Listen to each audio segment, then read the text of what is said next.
आणि काँग्रेस आमदार झिशान सिद्दीकींना मतदारसंघामध्येच विरोध होताना पाहायला मिळतो। एका बैठकीमध्ये स्थानिकांनी सिद्दीकींच्या हातामधून माईक हिसकावला। पुनर्विकासाच्या कामासाठी वारंवार तक्रार करून देखील दुर्लक्ष करण्यात आलं। मतदारसंघातील नागरिकांनी झिशान सिद्दीकी यांच्यावर हा आरोप करत संताप व्यक्त केला आहे। आणि या संदर्भात अधिक माहिती देण्यासाठी आमचे प्रतिनिधी गिरीश गायकवाड आपल्यासोबत आहेत। गिरीश, आपण पाहतोय की झिशान सिद्दीकी यांना मतदारसंघामध्येच काहीसा विरोध होताना दिसतोय।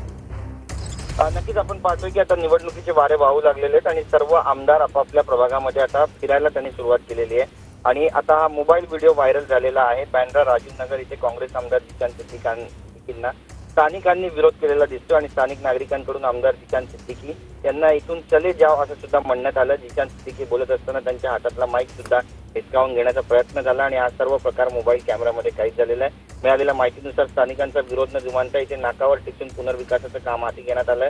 त्याला स्थानिकांचा गेल्या अनेक वर्षांपासून विरोध आहे। वारंवार झिशान सिद्दीकी यांच्याकडे तक्रार केली, मात्र निवडणुकीच्या तोंडावर झिशान अचानक आल्यानं हा विषय पुन्हा एकदा उफाळून निघाला आणि या घटनेनंतर परिसरामध्ये तणावपूर्ण शांतता पसरली आहे। नक्कीच गिरीश, धन्यवाद तुम्ही दिलेल्या या माहितीसाठी।